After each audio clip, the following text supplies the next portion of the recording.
دوستوں، اردو لوگ میں خوش آمدید۔ ہم میں سے بہت سے لوگ ایسے بھی ہیں جو سائنس کو سمجھ کر پڑھتے تو ہے، لیکن کبھی کبھی ان کا تجسس اس قدر بڑھ جاتا ہے کہ وہ ایسے سوالات کرتے ہیں جو بظاہر تو بے معنی لگتے ہیں، لیکن ان کے پیچھے چھپی سائنس کا علم ہر متجسس شخص کو ہونا چاہیے۔ ان میں سے ایک بہت ہی مشہور سوال یہ ہے: کیا اگر سورج اچانک سے غائب ہو جائے؟ اس سوال کے دو پہلو ہیں۔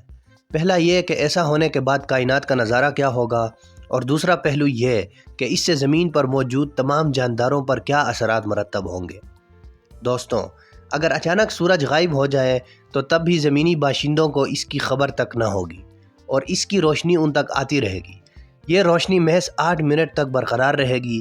ہم جانتے ہیں کہ خلا میں روشنی تقریباً 3 لاکھ کلومیٹر فی سیکنڈ ہوتی ہے، اور زمین سے سورج کا درمیانی فاصلہ لگ بھگ 1.5 کروڑ کلومیٹر ہے، اور اس فاصلے کو طے کرنے میں روشنی کو 8 منٹ کی مسافت طے کرنا پڑتی ہے۔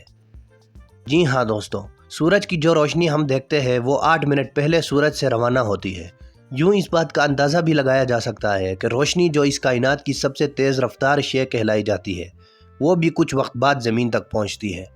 بہت سے لوگوں کا یہ خیال ہوتا ہے کہ اگر زمین سورج کی کشش کی وجہ سے اس کے گرد محور ہے تو جیسے ہی سورج غائب ہوگا اسی وقت زمین بھی اپنے مدار سے ہٹ کر ایک سیدھے راستے پر چلنے لگ جائے گی، لیکن ایسا ہرگز نہیں ہے۔ اگر ہم آئنسٹائن کے نظریہ اضافیت پر غور کریں تو اس کا ایک پہلو یہ بھی ہے کہ کائنات میں زمان و مکان کی ایک چادر موجود ہے۔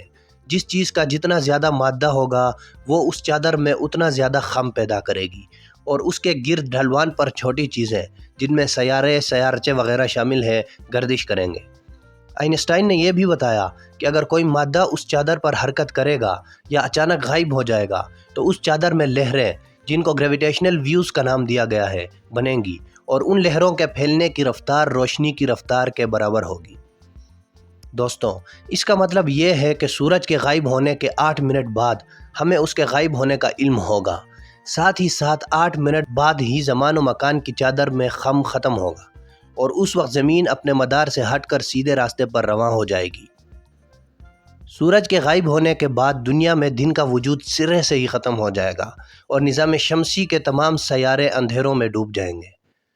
سورج زمین پر روشنی کا واحد منبع ہے، اور اس کے غائب ہونے کے بعد پورے سیارے اندھیروں کے ساتھ ساتھ شدید ٹھنڈ میں بھی اپنے ڈیرے جما لے گی۔ دوستوں، عین ممکن ہے کہ چند دنوں میں پورے کرے پر زندگی کا نام و نشان بھی باقی نہ رہے، لیکن سورج کی موت باقی ستاروں کی طرح ہوگی۔ ہم جانتے ہیں کہ سورج کے مرکز میں ہائیڈروجن اور ہیلیم کے درمیان کیمیائی عمل جاری ہے، جس کی وجہ سے روشنی اور حرارت بھی پیدا ہوتی ہے، لیکن اس عمل کے نتیجے میں کچھ اور معدنیات بھی بنتی ہے جن میں لوہا بھی شامل ہے۔ ان کے بننے کی وجہ سے سورج کا حجم آہستہ آہستہ بڑھ رہا ہے۔ سائنسدانوں کے مطابق آج سے تقریباً 5 ارب سال بعد سورج کا حجم اتنا بڑا ہو جائے گا کہ یہ نظام شمسی کے پہلے 2 سیاروں عطارد اور زہرہ کو اپنے اندر نگل لے گا، تاہم زمین بھی سورج میں ضم ہو جائے گی۔ سورج اس حالت میں انتہائی لال دیو کی طرح ہوگا، اسی وجہ سے اسے فلکیاتی اصطلاح میں ریڈ جائنٹ کہتے ہیں۔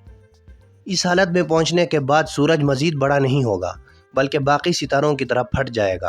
سورج کے پھٹنے کے بعد خلا میں بکھرا مادہ بالکل اسی طرح ہی لگے گا جیسے آج ہم آسمان میں نیبیولا دیکھتے ہیں، جن میں سب سے مشہور اورائن نیبیولا ہے۔